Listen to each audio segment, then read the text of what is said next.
Ayan. So, punta po tayo sa word.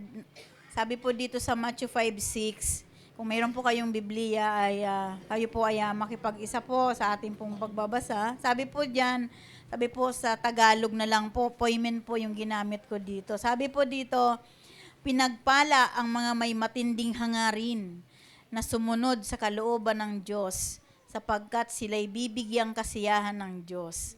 So, pagpalain po tayo sa pagkabasa po ng kanyang mga salita. Tayo po ay mag-pray. Lord, minsan pa po sa gabi pong ito, hayaan mo na mag-glorify namin ng iyong pangalan. Salamat po, Diyos, sa pribileheyo na kami ay muling pinagtagpo mo sa templo mo upang kami ay sama-sama na makikinig, sama-sama na hahanapin namin yung lesson dito sa pang-apat na Beatitudes ng sermon ng aming Panginoong Hesukristo sa Mount Sinai. So, salamat po Diyos sa pagkakataong ito na binigay mo sa amin ang salitang ito. Nawa maging kalakasan namin. At kung kami nangangailangan ng pagpapalaya mo, dalangin ko po o Diyos na ibukas mo ang aming paningin, ibukas mo ang aming pandinig, at higit sa lahat ang puso po namin. Linisin mo ito ng banal mong dugo upang malaya po naming matanggap ang kapangyarihan ng salita mo sa buhay namin. Salamat po, Ama. Ang lahat ng ito, ibinabalik namin sa iyo sa pamamagitan ng banal na lingkod na si Jesus. Amen. So, palakpakan po muna natin ang ating Diyos na buhay. Ayan. So, medyo may kalaliman po itong word na ito sa base po sa aking pong pagbubulay-bulay. So, sabi nga, sa isang kasabihan, ang sabi po dito, what we hunger for is what we will be filled with. So sabi nga, ang sabi dito, kung ano daw po yung ating ipinagugutom, iyan ang magpapabusog sa atin. Yan, di ba? Parang what we hunger for is what we will be filled with. So, yun po ang isa pong sa kasabihan. So, sabi po dito, sa ating binasa, nangangaruan ito na sabi sa malalim po na salin, maligaya yaong mga nagugutom at nauuhaw sa katwiran, yamang sila ay bubusugin.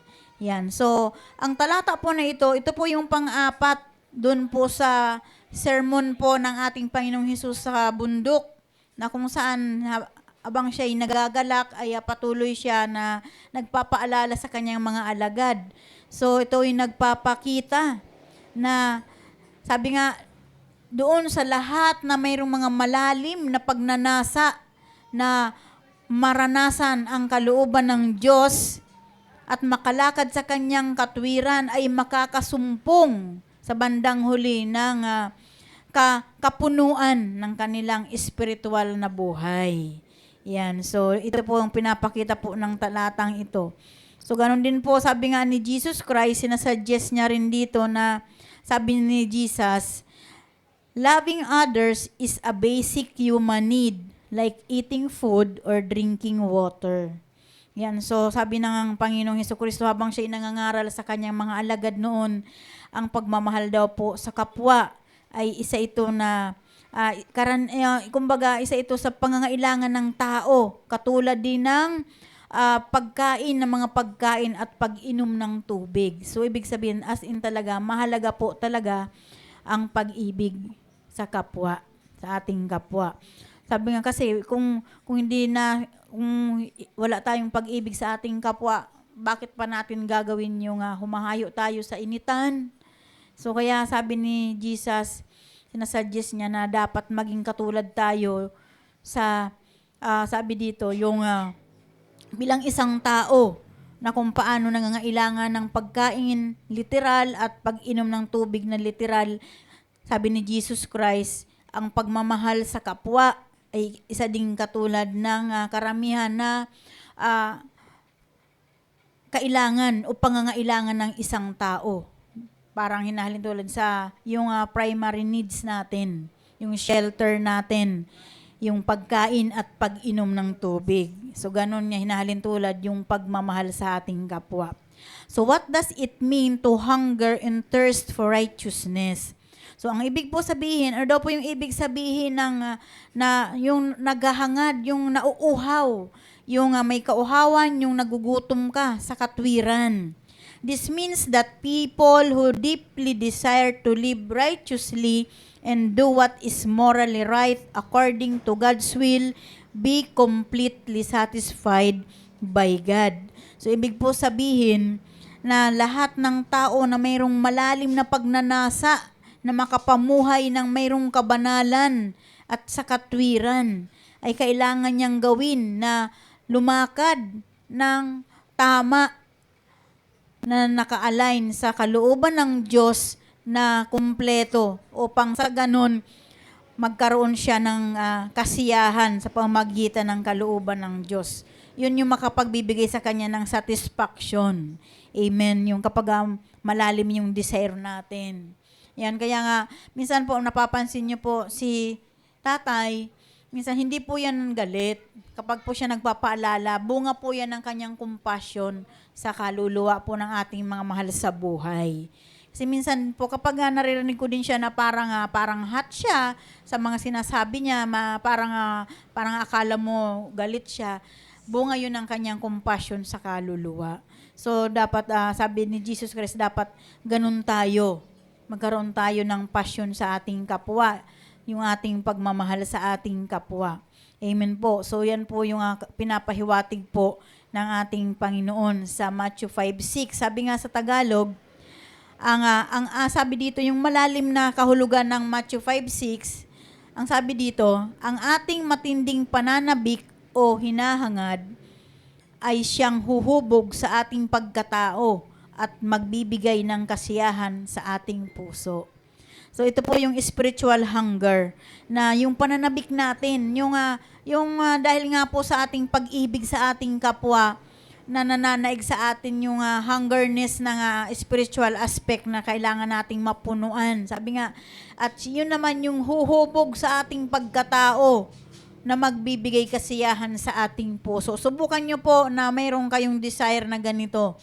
Kapag po tayo nakapaggawa, nakapaglingkod, ano po yung pakiramdam?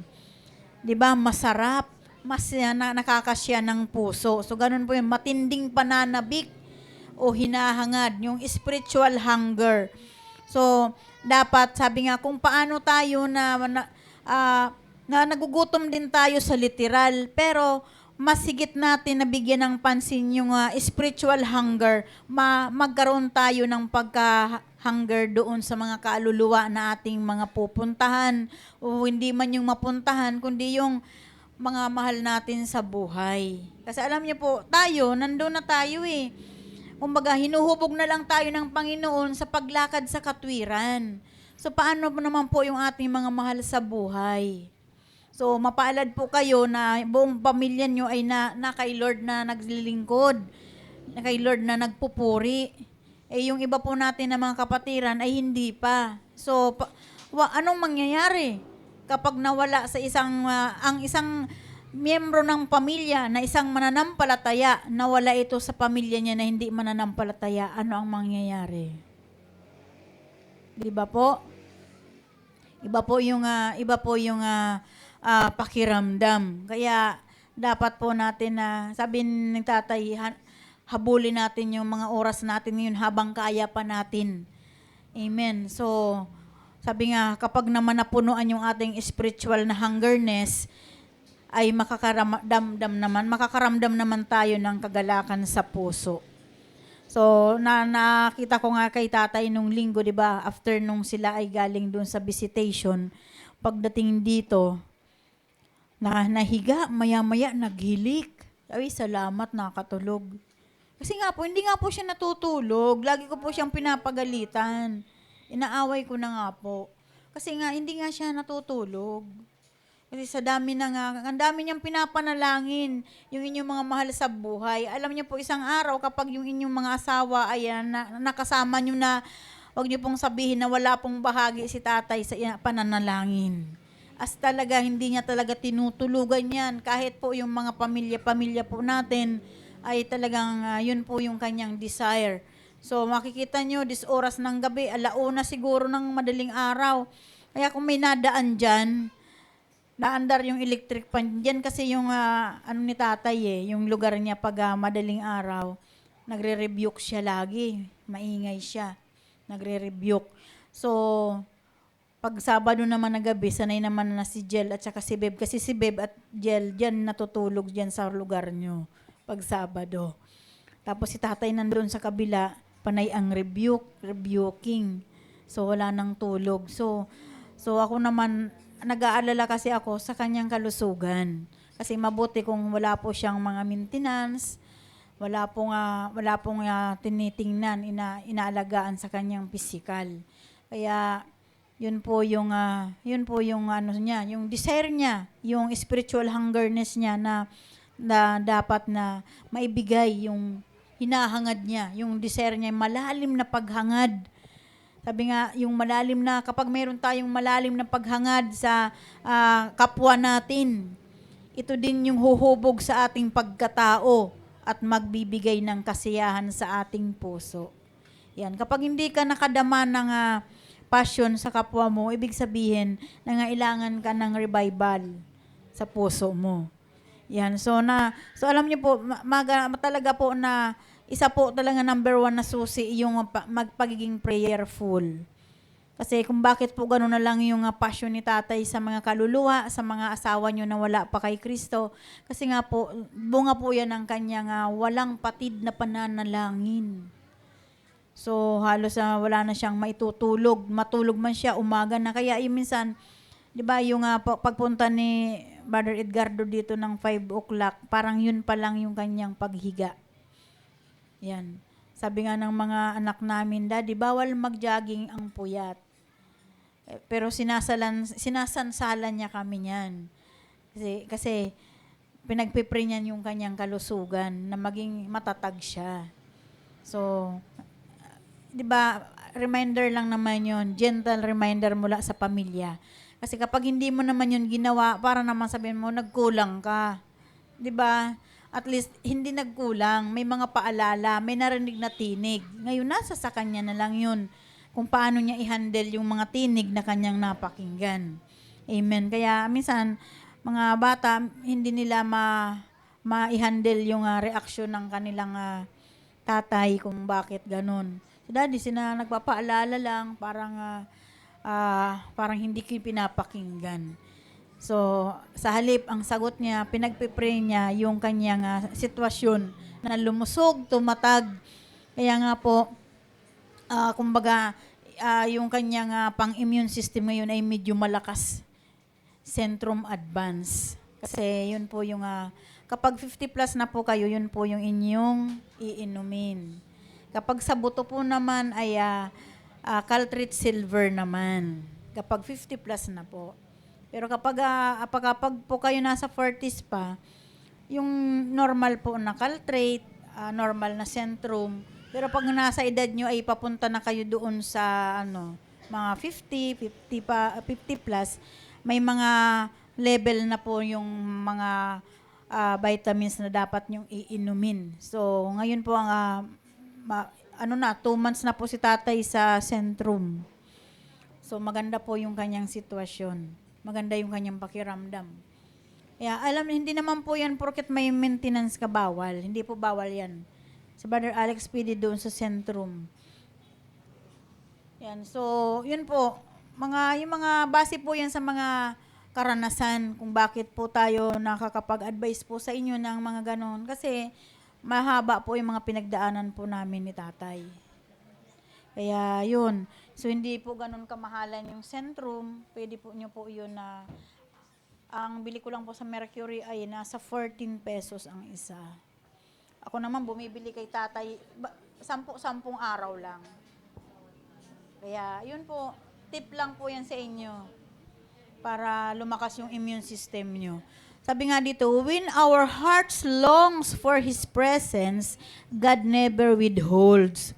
So kapag yung puso daw po natin talaga na naglulonging ng presensya ng Diyos, talagang ang Diyos ay hindi niya ito pinipigilan. Hindi tayo pinipigilan ng Panginoon. Kapag yung puso natin, kapag nakita niya na yung heart natin longing para sa kanyang presensya, hindi niya ito pinipigilan. Hindi niya ito pinagkakait sa atin. Sabi nga, He pours until our cup overflows. Yan, ibinubuhos niya ito hanggang sa yung ating puso ay mapunuan, umapaw. Kapag umaapaw yung heart natin, yan yung time na nagagamit tayo para sa iba. Kasi kailangan wag lamang po tayong puno ng puno sa sarili natin, tapos hindi natin pinapaapaw. Once na nagpapuno tayo ng presensya ng Panginoon, dapat magpagamit kayo para hanggat na ginagamit kayo, nababawasan yan, ang Panginoon naman hindi siya nagkakait sa atin. Doon lang sa nagpapagamit. Kasi alam ni Lord na ginagamit tayo. Pero kapag gusto mo lang ng hidden knowledge, alam niyo yon, nang puno ka lang ng puno ng karanasan at hindi mo naman gagamitin sa kapwa mo, wala din yon.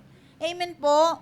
Kaya si Lord hindi niya ipinagkakait kapag ang puso natin naglulonging niya ng presensya ng kapunuan ng banal na Espiritu. Hindi ipinagkakait niya ng Panginoon sa atin. Binubuhos niya ng binubuhos hanggang sa nag-aapaw ang puso natin. Kaya kapag aapaw yan, kaya yung time na nagagamit tayo, pinapaapaw natin. Habang kayo pinupunuan dito sa templo, pag kayo naman nagmi-ministry sa labas, umaapaw yan, nagagamit kayo. Puno, tapos paaapawin nyo. Imumultiply yan sa labas. So, hindi nagkakait si Lord. Amen. Kaya kung mapapansin nyo, may power yung inyong mga panalangin sa labas, sa inyong pagmi-ministry. Nandyan yung napupuspos yung inyong mga kasama, kaharap, o mayroon kayong mga nakikitang binibigyan kayo ng Lord ng kakayanan na makakita ng mga spiritual na bagay. Amen po. So, yun po yung dahilan doon. Kasi nga, nakatingin si Lord sa puso natin. Yun lang kapag naglulonging ang puso natin. Pero kapag walang impact ang heart natin, parang wala lang, sabi nga ni tatay, noong mga panahon na malakas si Ber, yung kapatid ni Brother Rafael, ay hindi niya pinapansin yung mga paalala, kasi lagi yan naman nandun sa church dati, kasama ng asawa ni Sister Inday. So, mga time na yun, wala silang pakialam sa kung ano yung sinasabi ni tatay. Parang para sa kanila na kung ano ba naman yung sinasabi, wala namang kwenta yan eh. Kasi wala naman iba, ang buhay kasi nila nasa kasalanan. Pero nung time na sabi nga nung linggo, gumaan ang pakiramdam ng ni Ber nga, nung naipag-pray siya, kasi nga wala na siyang kakayanan na lumaban pa sa Espiritu ng Panginoon, kundi tanggapin niya na. So ganyan pero hanggat maaari sana, wag nating hintayin na kung kailan na paralyze na tayo para bigyan natin ng pansin ang Panginoon. Kaya sabi nga, habang malakas pa tayo, habang binibigyan tayo ng pagkakataon ng Panginoon, gamitin natin ito. So hindi naman hadlang, paano ako magagamit? Hindi ko naman alam kung paano magamit ng Panginoon. Kaya nga po, hindi po masamaan, lagi po kayong magtanong. Kasi alam niyo po ba, para po sa amin po na mga nagtuturo, yung palatanong ay gustong matuto yan. Gustong matuto. Kaya nga, 'di ba? Sabi ko nga, 'di ba, minsan yung mga mensahe ng Panginoon sa atin kapag nagkukulang kayo ng jot down nyo, pwede naman yung i-approach sa akin at ibibigay ko naman yung mga iba na wala kayo. So, yun po, kasi nakakatulong yun sa akin kasi po bago kasi ang revelasyon ni Lord, bago po yan na ihahayag sa kongregasyon, yung presider po ang unang inaaralan ng Panginoon. So, sa amin naman, ano na yan, for empowerment na yan sa inyo. Yan, i-impart na lang para may magamit naman kayo. So, alam niyo po, sa Bible study, ay talagang maganda po na mensahe itong Matthew 5:6 na dapat i-hungered natin. Sabi nga, this world may offer temporary satisfaction, but only heaven can truly fill a hungry soul. So, ibig sabihin, ang mundo daw po ay pwede tayong alukin ng mga pansamantalang yung satisfaction ba? Temporary na satisfaction sa buhay natin. Pero, ang langit lamang ang mayroong totoo at makapagpuno ng ating gutom na kaluluwa. Siya lang yung makakabusog sa atin. Yung mga makalangit na awitin, makalangit na salita, makalangit na paalala, makalangit na mensahe, siya lamang yung makapagpuno sa atin, sa ating kagutumang kaluluwa, mga gutom na kaluluwa. So, yan po. So, in spite of our circumstances, we choose to desire what is eternal over what is passing. So, sa kabila daw po ng ating mga sitwasyon, piliin pa rin natin yung magkaroon tayo ng pagnanasa kung ano yung panghabang buhay at kung ano naman yung pangsamantala. Amen. We hunger not for applause or positions or approval, but for righteousness, for His presence, and for a deeper walk with Him. So, tayo daw po ay nauuhaw tayo hindi sa pagpupuri na mula sa sanlibutan o hindi yung mga possession na gusto nating makamit o hindi yung approval ng tao, kundi na tayo'y nagnanasa ng hungerness para doon sa katwiran ng Panginoon, para sa kanyang presensya at upang magkaroon tayo ng malalim na paglakad sa kalooban niya. Amen. What we pursue daily is what we feels our heart. Kung ano daw po yung ating ino-observe, kung ano yung ating sinusunod, ginagawa araw-araw, what we observe is what we feels our heart. Kung ano yung ating nakikita, ano nating sinusundan, yan din yung nagpupuno sa puso natin.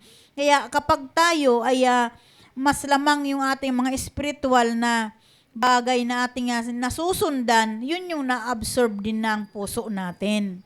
Amen? Kasi 'di ba, sabi nga dito, what we hunger for is what we will be filled with. Kung ano daw po yung ating ipinagugutom, iyon ang magpapabusog sa atin. Amen? 'Di ba? Tingnan natin kapag tayo, 'di ba, naranasan niyo ba na crave kayo sa isang food? Halimbawa na gustong-gusto yung kumain ng burger. 'Di ba? Gutom kayo. O once na nagkaroon kayo ng burger, di yun din ang bubusog sa inyo. Mawawala na yung kagutuman mo doon sa burger. Kaya minsan sinabi, bakit ako nagki-cravings ako sa ganitong pagkain? Kasi kung ano yung kinikrave natin na food, yun din yung magbubusog sa atin.